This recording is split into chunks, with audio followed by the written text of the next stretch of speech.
bir kambag'al inson qozi janoblarining yoniga bordi.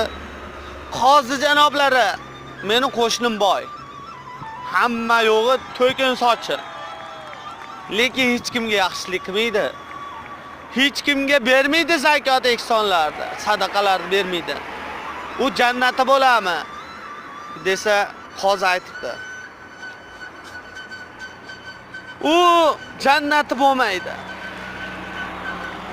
Do'zax bo'lishi mumkin.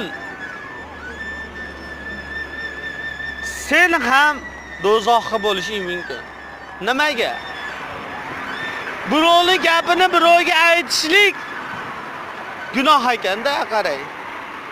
Tuhmat qilishlikdan battar bo'lar ekan. Birov gapini birovga aytab, haligi birovni yomonlasa gunoh bo'lar ekan. O'shunga birodarlar bilib qo'yinglar.